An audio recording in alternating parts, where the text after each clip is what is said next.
Hi students, आज की इस वीडियो में मैं आपको बताऊंगा उपनिवेशवाद एवं साम्राज्यवाद कक्षा 10 इतिहास पाठ नंबर 7 के अभ्यास के प्रश्न उत्तर। हरियाणा बोर्ड की किताब है ये, भारत एवं विश्व। तो इस किताब का पाठ नंबर 7 है। इसमें हम अभ्यास के प्रश्न उत्तर जानेंगे बिल्कुल डिटेल के साथ में।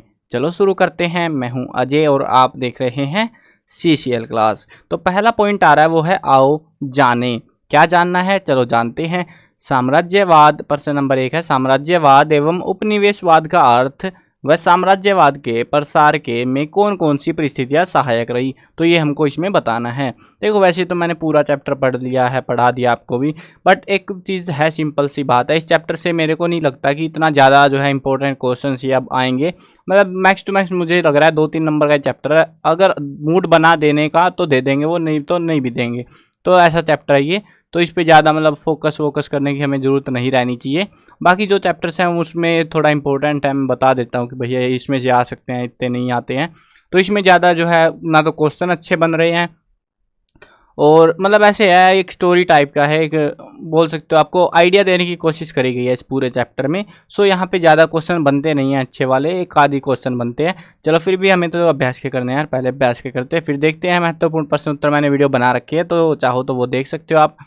अब यहाँ पे जो है बताते हैं कि कौन हमें कंडीशन बतानी है। पहले तो इनका अर्थ बताना है और फिर हमें बताना है कौन सी परिस्थितियाँ इसके लिए सहायक रही।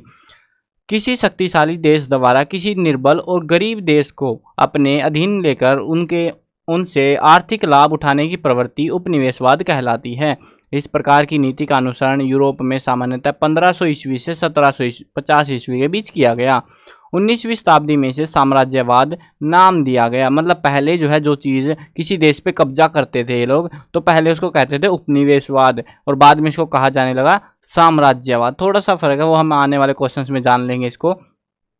फिलहाल हमें ये समझ आ चुका है। अब यहाँ पे जो है हमें बताना है साम्राज्यवाद के प्रसार में कौन कौन सी परिस्थितियाँ थी जो सहायक रही, जिससे साम्राज्यवाद की जो बात थी उसको ज़्यादा फायदा मिला। तो पहला था लाभ कमाने की लालसा, यानी कि सबको फायदा चाहिए था, फायदे के चक्कर में लगे पड़े थे, तो वो उपनिवेश बनाएंगे उस वजह से। मातृ देश की शक्ति बढ़ाना, अपने देश की ताकत बढ़ाना। ताकत कैसे बढ़ेगी, जब पैसा ज़्यादा होगा, सेना ज़्यादा बड़ी होगी, तो उससे वो चीज़ों के लिए भी ये करने लगे। मातृ देश में सजा से बचना, सजा मतलब कि गरीबी से बचना, यहाँ पे इस सजा का मतलब है गरीबी। तो ये जो गरीबी थी देश की उससे बचना, तो उसके लिए भी जो है ये लोग उपनिवेश बनाने लगे।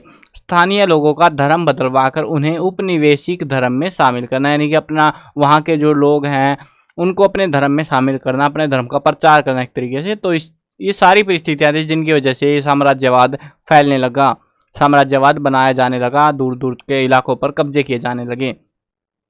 प्रश्न नंबर 2, भारत के संदर्भ में इंग्लैंड व फ्रांस के औपनिवेशिक विकास के बारे में लिखिए। यानी कि हमको क्या बताना है कि भारत में क्या हालचाल थे और इंग्लैंड, भारत के कंपैरिजन को देखते हुए इंग्लैंड और फ्रांस के जो उपनिवेश की विकास था उसमें क्या हमें देखने को मिला, उनका जो विकास था वो कैसे चला। इंग्लैंड व फ्रांस में औद्योगिक क्रांति आने से निर्मित माल बहुत तेजी से तैयार होने लगा, जिससे कच्चे माल की जरूरत महसूस हुई। अब कच्चा माल तो चाहिए, पक्का तभी तो बनाएं जब कच्चा होगा। इस जरूरत को पूरा करने के लिए उपनिवेशों ऊपर ध्यान दिया, अच्छा के ऊपर आएगा, यहाँ पे कुछ गड़बड़ है। तो उपनिवेशों के ऊपर जो है ध्यान दिया गया। इन राष्ट्रों के पास भारत जैसा उपनिवेश बनाने के बाद बहुत सारा धन इकट्ठा होने लगा। क्यों होने लगा समझ गए ना, मतलब ये जो निर्मित माल था इसको बेच रहे हैं भारत में और एक पैसा आ रहा है उनके पास में, और यह राष्ट्र अमीर होते चले गए, जबकि भारत को इन्होंने गरीब बना दिया। इन राष्ट्रों ने अपने विकास के साथ भारत में भी विकास किया। ऐसा नहीं कह सकते कि वहाँ किया, भारत में भी किया, लेकिन सिर्फ अपनी ज़रूरतों को पूरा करने के लिए किया, फालतू नहीं करा कुछ भी। इंग्लैंड व फ्रांस के पूंजीपति वर्ग को अधिक पैसा कमाने का अवसर भी यहाँ से ही मिला, इन्हीं उपनिवेशों से। इन्हीं उपनिवेशों में उन्होंने पैसा लगाया और वो आगे बढ़ के उनको अच्छा रिटर्न देने लगा। चलो अगला प्रश्न देखते हैं। अफ्रीका में साम्राज्यवाद के विकास में किन किन देशों ने भाग लिया, इसके बारे में लिखिए। तो जो साम्राज्यवाद था अफ्रीका में, तो वहाँ पर उसमें जो है बेल्जियम, पुर्तगाल, इंग्लैंड, फ्रांस और जर्मनी ने भाग लिया था। ये जो देश थे वहाँ पे जाके अपने उपनिवेश या फिर साम्राज्यवाद बना रहे थे। साम्राज्यवाद में यूरोप, एशिया, अफ्रीका के देशों पर सकारात्मक व विनाशकारी प्रभावों का उल्लेख कीजिए। यानी कि पहले हमको ये 3 देश है, 3 महाद्वीप है वैसे तो यहाँ पे जो है हमें इनके सकारात्मक बताने हैं और विनाशकारी प्रभाव क्या हुए साम्राज्यवाद के, तो वो हमको यहाँ पे बताने हैं। साम्राज्यवाद में यूरोप, एशिया, कोमा लगाना था, अफ्रीका के देशों पर सकारात्मक और विनाशकारी प्रभाव देखने को मिले, जिनका वर्णन नीचे दिया गया है। पहले हम जानते हैं सकारात्मक प्रभाव, फिर जानेंगे विनाशकारी। अब ये दो दो पॉइंट ही लिख रखे हैं मैंने। ऐसा क्यों किया है? क्योंकि भैया देखो, क्वेश्चन आएगा तो मुश्किल से कितने का आएगा? 3 नंबर का क्वेश्चन है, इससे बड़ा क्वेश्चन नहीं बना रहे ये लोग। तो 5 नंबर का तो बहुत ही रेयर केस होगा, बट हाँ 2 नंबर या 3 नंबर में आएगा तो ज़्यादा पॉइंट लिखने का कोई सेंस नहीं था यहाँ पे। वैसे पॉइंट मिले भी नहीं मेरे को। ये मतलब इतने खतरनाक क्वेश्चन इन्होंने बना रखे हैं ना, बुक में अगर आप पढ़ोगे, आप चैप्टर पढ़ लो बेशक अच्छे से पूरा, फिर भी आपको क्वेश्चन बनाने में दिक्कत आएगी। प्रश्न का उत्तर ही नहीं लिख सकते आप, इतना इतना आसान चैप्टर है ये आपका। तो देखते हैं सकारात्मक प्रभाव। यूरोप में औद्योगिक क्रांति आने से सभी देशों में निर्मित माल सस्ती कीमतों पर मिलने लगा। सभी देशों का मतलब है सभी जो महाद्वीपों की बात हो रही है, तो सभी जगह पे फायदे हुए ना, सबको सस्ते में सामान मिला। साम्राज्यवादी देशों में पश्चिमी शिक्षा लागू कर दी गई, जिसके कारण नई राजनीतिक प्रणालियों के अध्ययन का मौका मिला कि वहाँ पर कैसे शासन चलता है, तो उनके बारे में लोगों को जानने को मिला। तो ये भी बढ़िया बात थी। लेकिन इसके विनाशकारी प्रभाव जानते हैं। औद्योगिक क्रांति से बहुत सारे लोगों का रोजगार बर्बाद हो गया। जो लोग अपनी जिंदगी चला रहे थे हाथों से काम कर करके, तो उनका रोजगार तो पूरा ही बर्बाद हो गया। छोटे लघु उद्योग जो थे वो बर्बाद हो गए थे। अधिक उपनिवेश बनाने के चक्कर में यूरोपीय देशों में शत्रुता के कारण विश्व युद्ध हो गया, जिसका परिणाम सारे देशों को भुगतना पड़ा, सारे उपनिवेशों को भुगतना पड़ा। तो वो भी बहुत बड़ा विनाशकारी प्रभाव था वो इसका। और भी पॉइंट आप चाहो तो ऐड कर सकते हो इसमें, आपकी इच्छा हो तो। चलो अब आगे देखते हैं। आइए विचार करें। क्या करना है हमको? विचार करना है। बस विचार करो, बैठ के लिखने के पढ़ने की जरूरत है नहीं, है ना। चलो देखते हैं पहला प्रश्न। साम्राज्यवाद और उपनिवेशवाद में अंतर स्पष्ट कीजिए। अभी तक हम पढ़ते आ रहे हैं कि उपनिवेशवाद को ही साम्राज्यवाद कहते हैं, चैप्टर में भी हमको यही बताया गया। लेकिन हमसे पूछा पेपर में बोल अभ्यास के प्रश्न उत्तरों में कि इनके बीच में अंतर क्या है, वो बताना है। देखो, जब कोई शक्तिशाली एवं उन्हें तो क्या, ये क्या आ गया बीच में, कुछ गड़बड़ हो गई। जब कोई शक्तिशाली जो देश है किसी, ये एवं उन्हें नहीं आएगा शायद इसमें। तो जब कोई शक्तिशाली देश किसी कमजोर और पिछड़े हुए देश पर बलपूर्वक अपना अधिकार स्थापित करता है, उसे साम्राज्यवाद कहा जाता है और उस देश को उपनिवेश कहा जाता है। मतलब बलपूर्वक जो है, मतलब कब्जा करना, सीधी बात है यार। जहाँ पे जाएगा वो और जाके वो कब्जा कर लेगा तो उसको कहेंगे साम्राज्यवाद, और उस जगह को उसको हम कहते हैं उपनिवेश उनका। सिंपल भाषा में समझते हैं इनको। जब कोई देश अपनी शक्ति का प्रयोग करके अन्य देशों को प्रभावित करता है, तब हम उसे साम्राज्यवाद का नाम देते हैं। लेकिन अगर कोई देश या क्षेत्र पर विजय प्राप्त करता है और अपने क्षेत्र में उसको शामिल करता है, उसे उपनिवेशवाद कहा जाता है।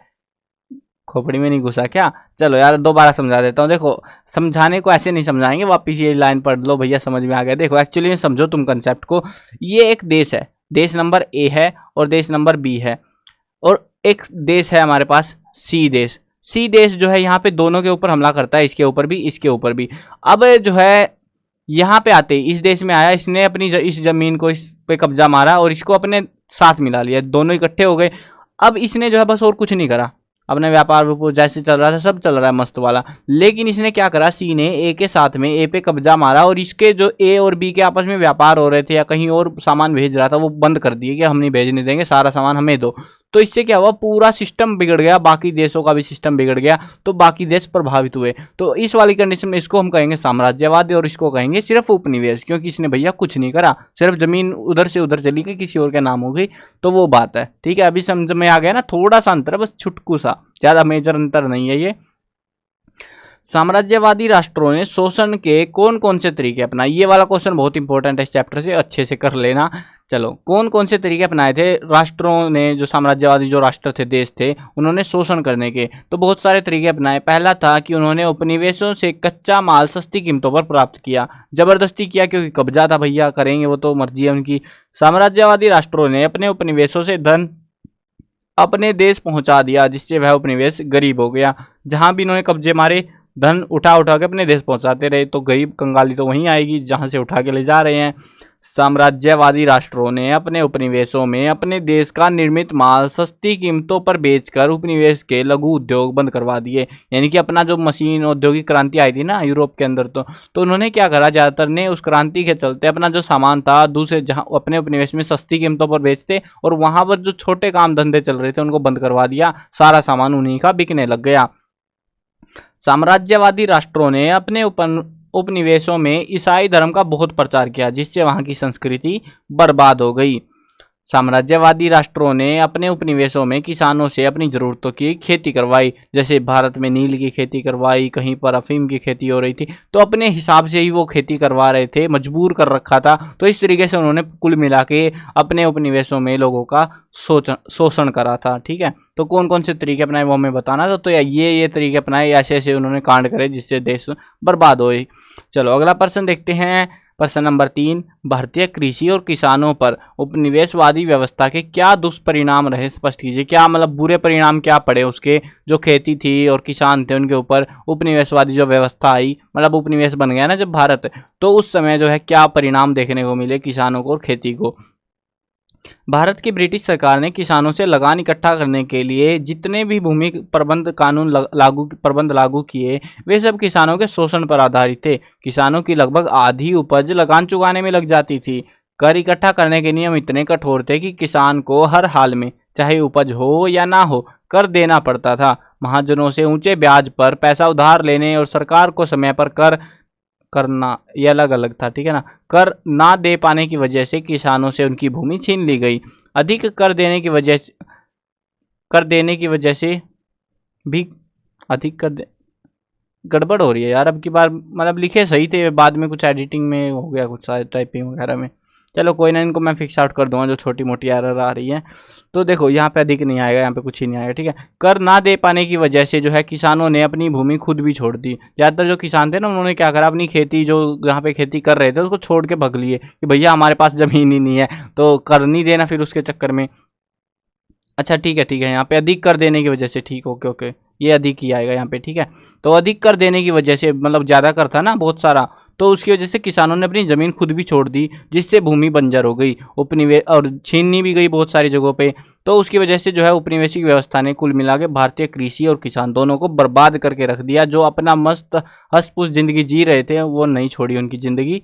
चलो अगला प्रश्न देखते हैं। भारतीय धन और संपदा का निष्कासन से आप क्या समझते हैं। अंग्रेजों के भारत पर अधिकार करने के पश्चात भारतीय धन और संपदा का एक बहुत बड़ा हिस्सा निरंतर इंग्लैंड जाता रहा। इसी को हम कहते हैं आर्थिक दोहन या फिर संपदा का निष्कासन। यह धन सैनिक और असैनिक अधिकारियों को भारी वेतन और पेंशन के रूप में भारतीय राजकोष से दिया जाता था। एक अनुमान के अनुसार 1758 से 1765 तक लगभग 60 लाख पौंड की संपत्ति इंग्लैंड भेजी गई। अब ये पौंड उधर की करेंसी है, तो यहाँ से मतलब जो उधर के हिसाब से हम बता रहे हैं, तो 60 लाख पौंड मतलब ज़्यादा करोड़ों में रुपया था, तो वो जो है इंग्लैंड भेज दिया गया था। ऐसे ही तनख्वाह दे देंगे, मोटी मोटी तनख्वाह।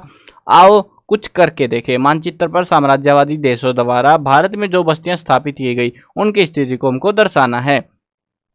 भारत में साम्राज्यवादी देशों, मानचित्र पर दर्शाना वैसे, ठीक है ना। भारत में साम्राज्यवादी देशों द्वारा ज़्यादातर बस्तियां समुद्री किनारों पर स्थित की गई, जिसमें प्रमुख रूप से पांडिचेरी, गोवा, दादरा नगर हवेली, दमन दीव, बंगाल, बिहार ऐसे जो क्षेत्र थे वो शामिल थे। और मानचित्र को आपको खुद बनाने की कोशिश करनी है, कोई मुश्किल काम नहीं है यार। मानचित्र मिला नहीं मेरे को, और ऊपर से उसमें जो है ना कंप्यूटर में बनाना मेरे को नहीं आता, मुश्किल भरा काम हो जाता है। देखो ये भारत है, ऊपर से गायब कर रखा है मैंने, तो कुछ ज़्यादातर हिस्से तो यहाँ पे थे, ठीक है। उसके अलावा थोड़े बहुत हिस्से यहाँ भी थे और थोड़े बहुत यहाँ पे, बस यहीं पे उन्होंने जो है ज़्यादा फोकस करा था, अपनी बस्तियाँ बसाई थी और उसके बाद में मौज ली थी उन्होंने। शिक्षक की सहायता से कक्षा में चर्चा करो कि अगर हमारा देश उपनिवेश नहीं रहा होता, यानी कि अंग्रेजों का गुलाम नहीं हुआ होता, तो आज हमारा राजनीतिक, आर्थिक और सामाजिक जीवन कैसा होता। अगर हमारा देश उपनिवेश नहीं रहा होता तो आज भी हमारे देश में औद्योगिक क्रांति ना आई होती, सभी काम जो है हाथों से हो रहे होते, भारत में कोई भी कानून व्यवस्था नहीं होती, ढंग की कानून व्यवस्था की बात हो रही है यहाँ पे। भारत में यातायात के संसाधनों का विकास इतनी तेजी से नहीं हो पाता। इन सब के बावजूद भी भारत एक अमीर देश होता, क्योंकि भारत में सोना था और सोने की चिड़िया को पहले आक्रमणकारियों ने लूटा और फिर अंग्रेजों ने तो लूट ही डाला था पूरा। सही मायने में अगर हमारा देश उपनिवेश नहीं रहा होता तो आज हम दुनिया में इतनी तरक्की ना कर रहे होते और लोगों का जीवन साधारण ही रह जाता। ये भी कुछ फैक्ट है, आप अपने हिसाब से इसको लिख सकते हो, जैसी आपकी राय है, आपकी मर्जी है भैया, वो अपने हिसाब से लिख सकते हो। आज के भारत में कौन कौन से औपनिवेशिक चिन्ह हमें नजर आते हैं, यानी कि जो अंग्रेजों के कांड करे हुए वो आज भी हमको दिखाई पड़ते हैं, वो हमें बताने हैं। तो कुछ जैसे भारतीय रेल है, रेल तो पहले कौन लेके आए थे, अंग्रेज लेके आए थे। अंग्रेजी भाषा का प्रचलन वो भी वहीं से आया। बहुत सारी इमारतें उन्होंने बनाई थी मुंबई के अंदर या अलग अलग जगहों पे। आधुनिक औद्योगिक मशीनें उधर से ही आई थी। तो ऐसी बहुत सारी चीज़ें जो वहाँ से आई और आज भी वो यहाँ पे चले जा रही है। और भी बहुत सारी चीज़ें थी बट मैंने 4 ही डाली हैं, तो वैसे पेपर में तो आना नहीं है इसको क्वेश्चन को, है ना। चलो ये थे आपके अभ्यास के प्रश्न उत्तर। आई होप आपको समझ आ गए होंगे, इजी थे, ज़्यादा मुश्किल थे नहीं। बाकी यहाँ पेपर में मेरे को नहीं लगता यार इसमें से कुछ क्वेश्चन आएंगे भी, एक आध क्वेश्चन है जो मुश्किल से पूछा जा सकता है, तो मर्जी आपकी, करना हो तो कर लेना। चलो वीडियो करते हैं ख़त्म। मैं कवर करने वाला हूँ क्लास 1 से लेकर 12th तक सभी सब्जेक्ट की वीडियोस, हिंदी मीडियम और इंग्लिश मीडियम दोनों में होने वाली है। तो सब्सक्राइब करो, साथ में घंटी दबाओ ताकि कोई भी अपडेट आए आपको बिल्कुल टाइम से मिल जाए।